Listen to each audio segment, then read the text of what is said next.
Hello दोस्तों, आप सभी का मेरे इस यूट्यूब चैनल में स्वागत है। आज हम साईं बाबा की व्रत कथा की कहानी सुनाने जा रहे हैं। मेरा नाम थम्मल लाल निषाद है। चलिए इस वीडियो को बिना लेट किए स्टार्ट करते हैं। सालों पहले एक गांव में कोकिला और महेश भाई नाम के पति पत्नी रहते थे। उनका जीवन सुख के साथ बीत रहा था। दोनों में प्रेम और स्नेह भी बहुत था। लेकिन कभी कभी कोकिला के पति महेश गुस्से में पत्नी से झगड़ा कर लेता था। कुछ समय बाद जब उसका गुस्सा शांत होता तो उसे अपने किए पर शर्मिंदगी भी होती थी।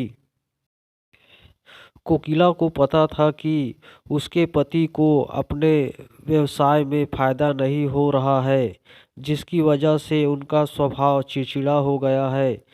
इसी तरह से कोकिला पलटकर कोई जवाब नहीं देती थी। काम सही से न चलने के कारण महेश का ज़्यादातर समय घर में ही रहा था। उसकी पत्नी बड़ी ही धार्मिक स्वभाव की थी।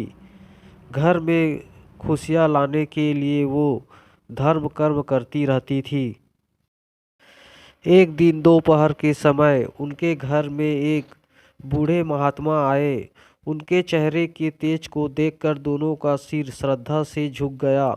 महात्मा ने उनसे कुछ दान करने के लिए कहा। कोकिला ने महात्मा को भिक्षा में दाल और चावल दिए और प्रणाम करके उनके सामने बैठ गई। उसी समय कोकिला की आंखों में आंसू बहने लगे। कोकिला के आंसू देखकर महात्मा ने इसका कारण पूछा। जवाब में कोकिला ने अपने घर का सारा हाल बता दिया। उसकी बातों को सुनकर महात्मा ने कोकिला को उपाय के रूप में साईं बाबा का व्रत करने को कहा। साथ ही उसकी विधि बताते हुए बोले कि लगातार 9 गुरुवार तक एक समय खाना खाकर पूरी विधि से साईं बाबा की पूजा करने से उनके सारे दुख दूर हो जाएंगे। कोकिला ने महात्मा के अनुसार बताई गई विधि से प्रत्येक गुरुवार को साईं बाबा का व्रत किया। फिर आखिरी यानी 9वें गुरुवार को उसे गरीबों को भोजन कराना और साईं पुस्तकें बांटनी थी।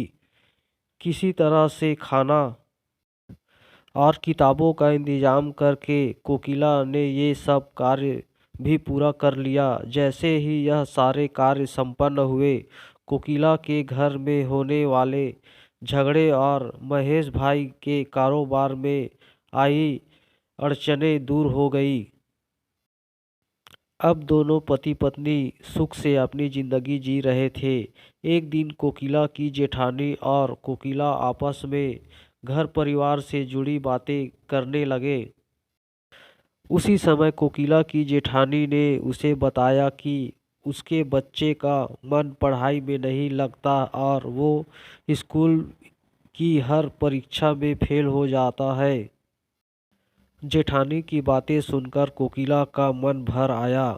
उसने तुरंत साईं व्रत के बारे में अपनी जेठानी को बताया। पहले कोकिला ने अपने घर का किस्सा सुनाया कि वो कितने परेशान थे और साईं बाबा की कृपा से आज कितने सुखी है। उसके बाद कोकिला ने अपनी जेठानी को पूरे 9 गुरुवार साईं व्रत करने को कहा और उसकी विधि भी बताई। कोकिला की जेठानी ने ठीक वैसा ही किया और कुछ ही समय में उसके जीवन का संकट भी दूर हो गया। उसका बच्चे का मन पढ़ाई में लगने लगा और उसके अच्छे अंक आने लगे। कहानी से सीख: मुसीबत के समय घबराने की जगह आराध्य पर सच्ची श्रद्धा रखते हुए परेशानी दूर करने की कोशिश में लगे रहना चाहिए। हेलो दोस्तों, आपको यह साईं बाबा की व्रत कथा कैसा लगा मुझे कमेंट्स करके बताइएगा। अगर आप मेरे चैनल पर नए हो तो मेरे इस चैनल को सब्सक्राइब कर दीजिएगा, क्योंकि ऐसा वीडियो बनाने में बहुत मेहनत लगता है। धन्यवाद।